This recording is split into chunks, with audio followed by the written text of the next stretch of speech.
Oh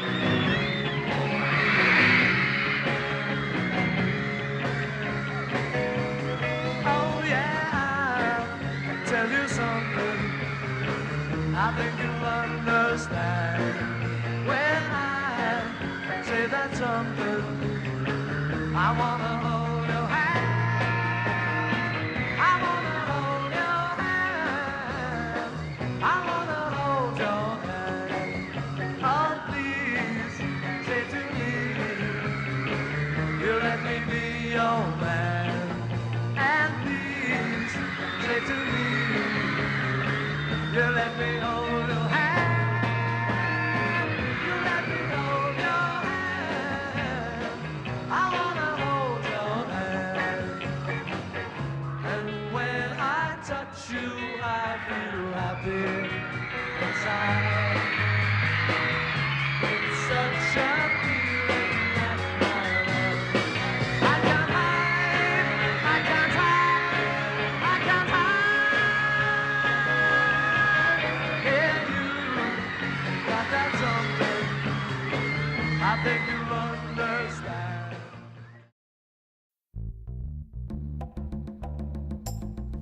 Well, I had a lot of exposure to Amherst early in my life. My father went there, and my brother was 3 years ahead of me.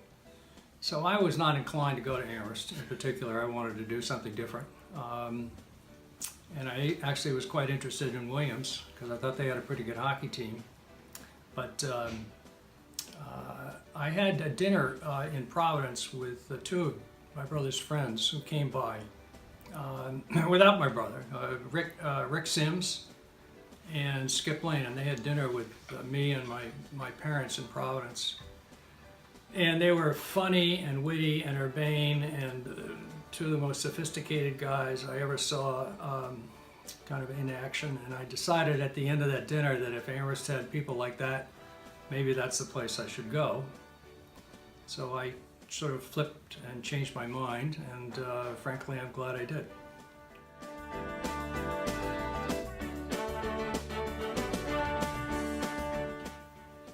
English 1-2 was clearly the best course and the most difficult course because they were trying to teach us to write out of our own experience. And if we did so, we could be sincere. Well, the problem was none of us had much experience at all. So it's very difficult to write out of your own experience when you don't have much.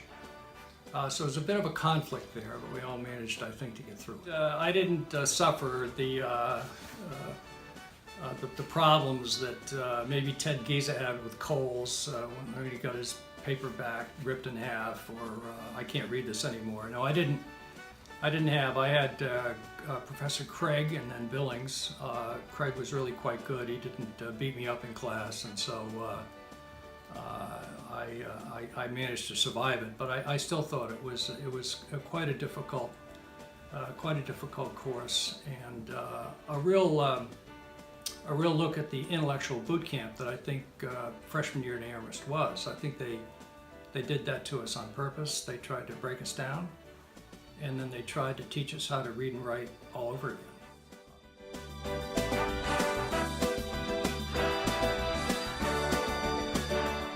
There's a great book about English 1-2 called Fencing with Words. It was written about 20 years ago. It was written by a graduate student at American International College in Springfield. And it really traces the history of English 1-2. And John Stifler, our classmate, really served as a database for this author, because I think he saved all of his English 1-2 papers because he's an English professor. I'm glad he did, because I didn't. They certainly weren't memorable, but he saved all of his papers and all of his comments, and she read those and sort of tracked his experience through English 1-2 by reading those papers and reading the comments. And it's a very, very interesting book. It traces the history and it traces the demise.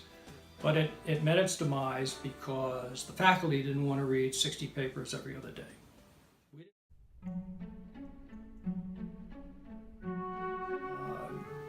In terms of athletics at Amherst, I think that I look at it in terms of the standards of excellence that I was exposed to. And particularly on the soccer team, I had the opportunity and the privilege to play with Jaffa Kasamali for 2 years.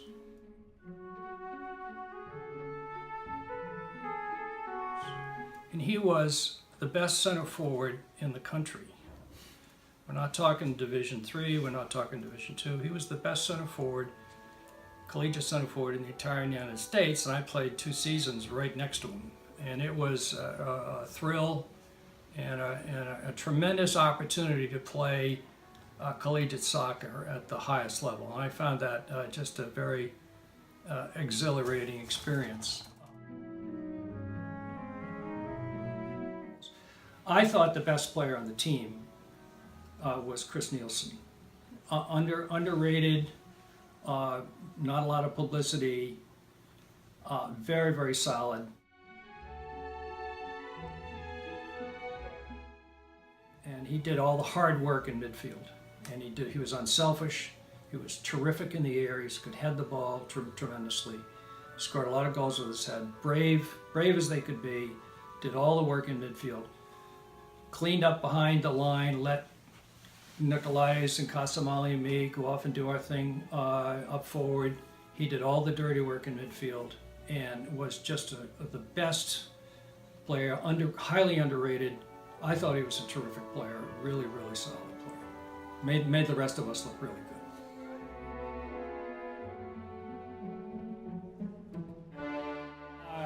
I was lucky. I had a chance to live in the fraternity as a sophomore, so not many of the sophomores had a chance. We won a lottery, so I roomed with Danny Warner, who's a great guy, and Jeff Goff, who I played hockey with, a great guy. We had a room on the first floor at the Alphadel House, but the fraternity was populated by all these upperclassmen, and there was some pretty luminary guys there. There was Ken Howard, the actor Ken Bacon, who was I think Undersecretary of Defense, Jay Sarles, Bradley, Eddie Bradley, Joe Kelly. Those guys were also in the house. So it was a great social experience. The business I started in '97 is the venture capital funds are winding down. I'm playing some golf. I'm fly fishing. Maybe we can do it sometime, Jack. It'd be great. I live in Dartmouth 6 months a year, and I live in Charleston, South Carolina, 6 months a year.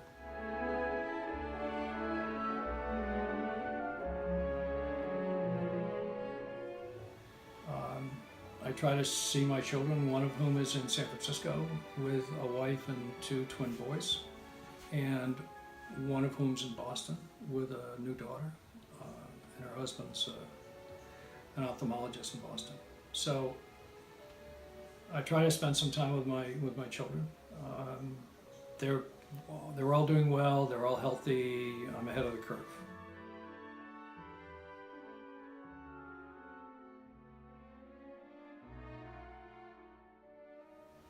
Having been in the Navy for over 3 years, and having been at sea, literally and figuratively, enough for the both of us, I like partially unbounded horizons. I think they're very pleasant. And so I live by the shore, and I do some things, but I'm not overly busy, and I don't at this point want to be overly busy. So it's I enjoy it. I want to be healthy. That's what I want to be.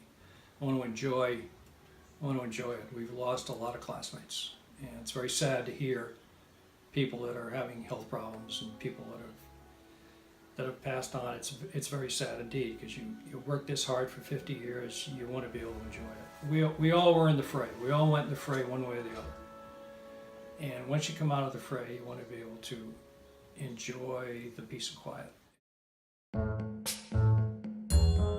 Number one is don't cede your judgment, because it's been expensively acquired by most of us. Number two, don't be seduced by the intellectual correctness of an idea. And the third is don't postpone